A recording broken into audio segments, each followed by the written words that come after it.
Shikshan Setu. Okay, we are going to start here our first topic of 10th class, that is gravitation. Okay, so what is basically gravitation? What is gravitational force? We are going to discuss each and everything. Okay, so first of all, what is gravitation? Generally, gravitation is a phenomena, okay, which explains the concept of gravitational force. Okay, you may be knowing the stories of Newton. Okay, न्यूटनचे stories बरेच तुम्ही ऐकले असाल की एखादा Apple सफरचंद किंवा झाडावरून खाली पडला तर तो न्यूटन विचार करत बसला होता की इकडे खालीच का गडे पडला, स्पेसमध्ये का बरे गेलं नाही किंवा दुसऱ्या डायरेक्शनमध्ये का गेलं नाही, why this apple is coming towards the earth. Okay, what is the reason behind it. Okay, further he came to the conclusion that there is a force called as gravitational force which is attracting the object towards the earth. Okay, there is some acceleration due to gravity, that is g, okay, which is accelerating all the objects towards the earth. Okay, so we are going to answer all these questions in this chapter. Okay, so first of all, what is gravitational force? I would like to give an explanation on it. Okay, generally we are knowing that there are four type of fundamental forces, that is, one is gravitational force, other is electromagnetic force, third is strong nuclear force, other is weak nuclear force. These are called as four fundamental forces which occur in the nature itself. ठीक आहे, हे सगळे चार forces जे आहेत की जे नेचरमध्ये already exist आहेत. ठीक आहे, बाकीचे तुमचे जो फोर्स आहेत, समजा सेंट्रिपेटल फोर्स असेल, सेंट्रिफ्युगल फोर्स असेल, तुमचे फ्रिक्शनल फोर्स असतील, तुमचे टेन्शन असेल, असे बऱ्याच प्रकारचे कॉन्टॅक्ट फोर्स आहेत, डिराइव्ड फोर्स आहेत. ठीक आहे, ते जे की एखाद्या ऑब्जेक्टहून किंवा कशाच्या परिस्थिती सिच्युएशननुसार ते क्रिएट होतात आणि व्हॅनिश पण होतात. ठीक आहे, तर हे जे चार फोर्सेस आहेत त्याला आपण फंडामेंटल फोर्सेस का म्हणतो, कारण हे फोर्सेस तुमच्या नेचरमध्ये एक्झिस्ट असतात ऑलरेडी. ठीक आहे, त्याच्यापैकी जस्ट मी ब्रीफली सांगेल, डिटेलमध्ये सांगणार नाही की कारण हे पार्ट तुम्हाला 11th स्टँडर्डमध्ये फिजिकल वर्ल्डमध्ये तुम्ही NCERT सिलेबसमध्ये आपण पाहू शकतो. ठीक आहे, ग्रॅव्हिटेशन फोर्स हा कशा प्रकारचा फोर्स आहे आपण त्याच्याबद्दल बघूयात. ठीक आहे, first is gravitational force. Gravitational force. Okay, first thing is it is an attractive force.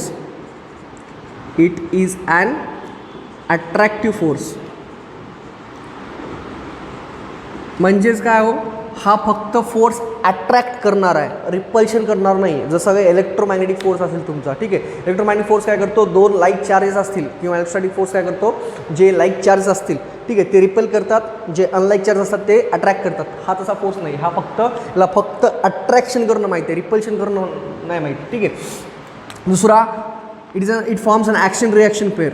ठीक आहे, ॲक्शन रिॲक्शन पेअर म्हणजे काय हो,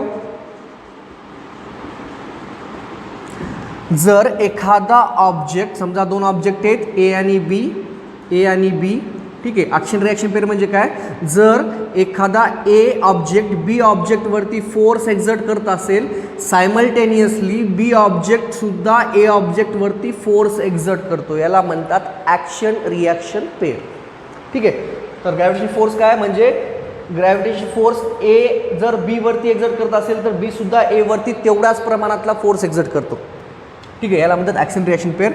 नेक्स्ट, याची रेंज काय म्हणजे हा फोर्स कुठपर्यंत लागू पडतो, म्हणजे कुठपर्यंत अट्रॅक्ट होतात ऑब्जेक्ट्स. ठीक आहे, तर याची रेंज जनरली इन्फिनिटी आहे. The range is infinity.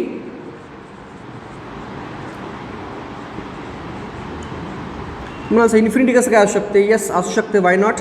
As you go in the space. ठीक आहे, as you go in the space, just अंतर पाहूयात. आपण जस्ट काही किलोमीटर गेलो तर आपले जे ऑब्जेक्ट्स आहेत ते खाली पृथ्वीकडे खेचले जातात. त्यानंतर अर्थ आणि मून. ठीक आहे, याच्यामध्ये सुद्धा ग्रॅव्हिटेशन फोर्स आहे. त्यानंतर इफ यू गो अजून दूरवर अंतरावर गेलात तुम्ही, सन आणि अर्थ, याच्यामध्ये सुद्धा एक ग्रॅव्हिटेशन फोर्स आहे. त्यानंतर आपण गॅलेक्सीबद्दल बोलूयात.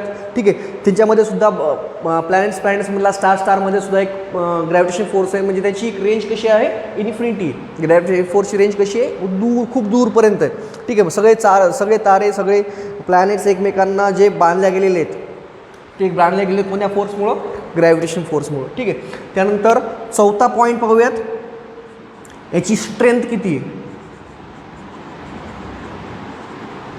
ठीक आहे, so this force is said to be the weakest force among all the fundamental forces. चार फंडामेंटल फोर्स कोणते आहेत, तुमचे ग्रॅव्हिटेशन फोर्स असेल, इलेक्ट्रोमॅग्नेटिक फोर्स असेल, तुमचा स्ट्रॉंग न्यूक्लिअर फोर्स असेल, तुमचा वीक न्यूक्लिअर फोर्स असेल.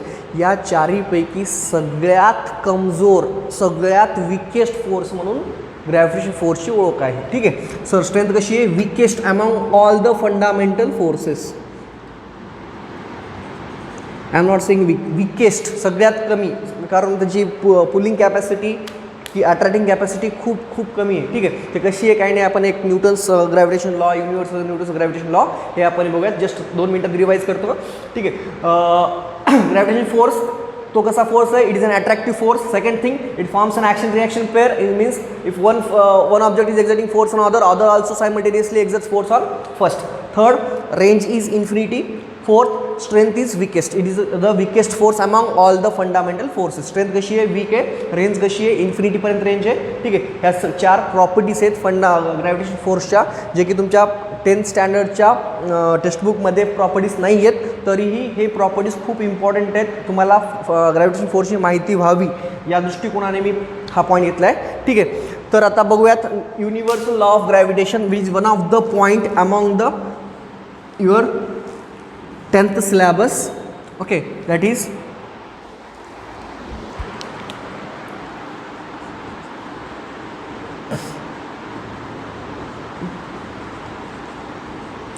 Newton's law of gravitation.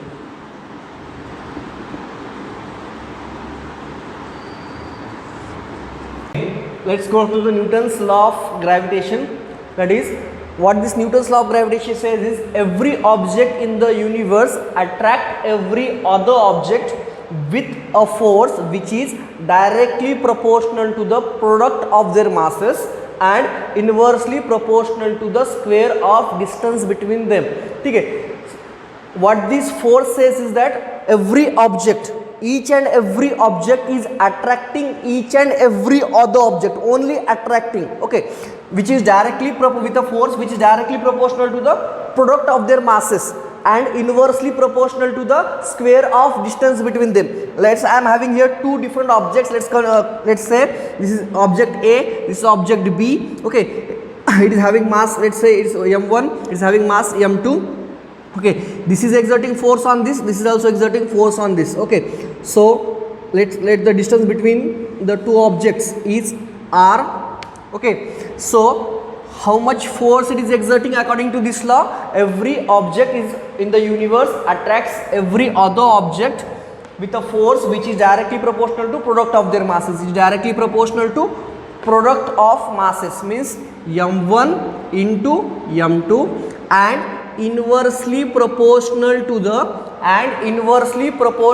the square of distance between them. दोन्ही मधल्या अंतराचा स्क्वेअर. दोन्ही मधला अंतर किती आहे? r आहे. Look at here this diagram. I have not taken the square from here to here. That is the wrong method.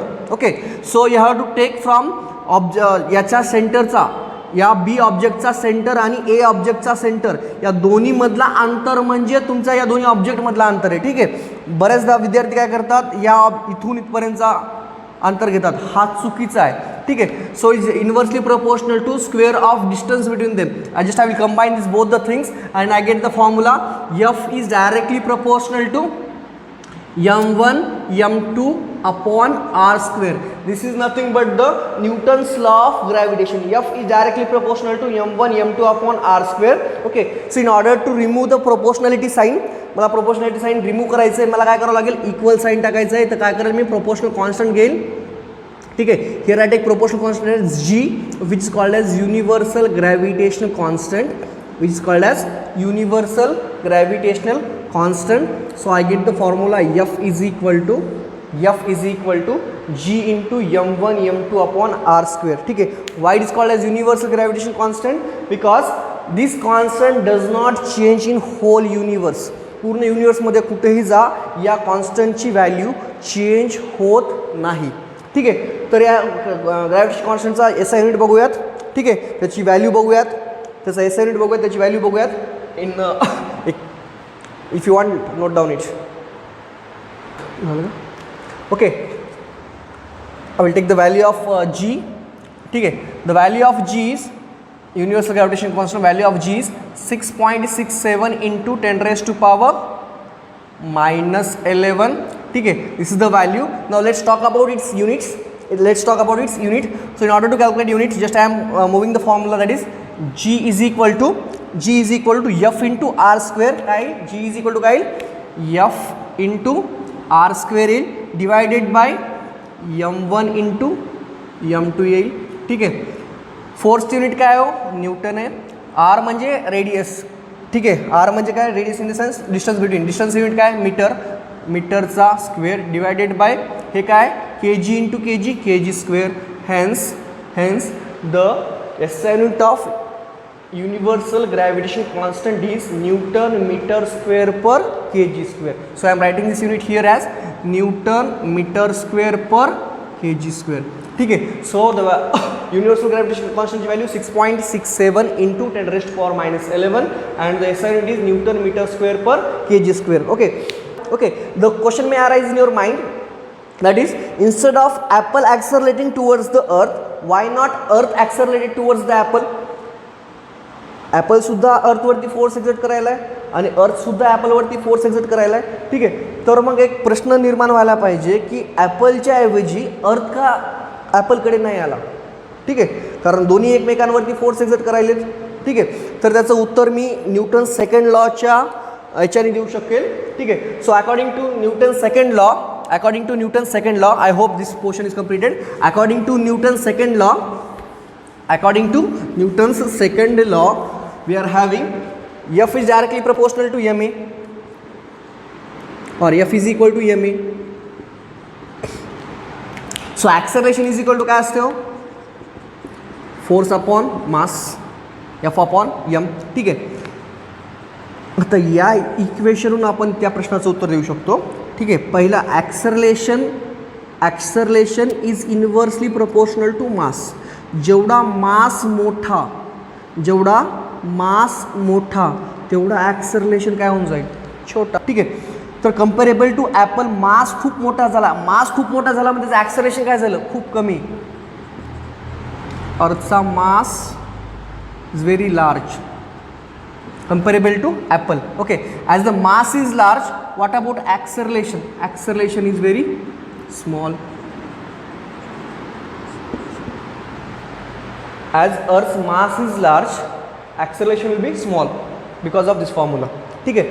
So as acceleration is very very small, okay, it will not accelerate towards the apple. Now let's go to the apple. Okay, so apple mass is very small as compared to अर्थ. मास खूप कमी आहे. मास कमी आहे म्हणजे acceleration काय असेल खूप जास्त असेल. म्हणजे ॲक्सलरेशन काय असेल acceleration very large. Okay. As the acceleration is large the apple is accelerated towards the earth. This is the reason why earth is not accelerating towards the apple and why apple is accelerating towards the earth. Okay. Got this was the simple question arised by one of my student. That's why I thought that we should make a video of it. Okay, thank you all.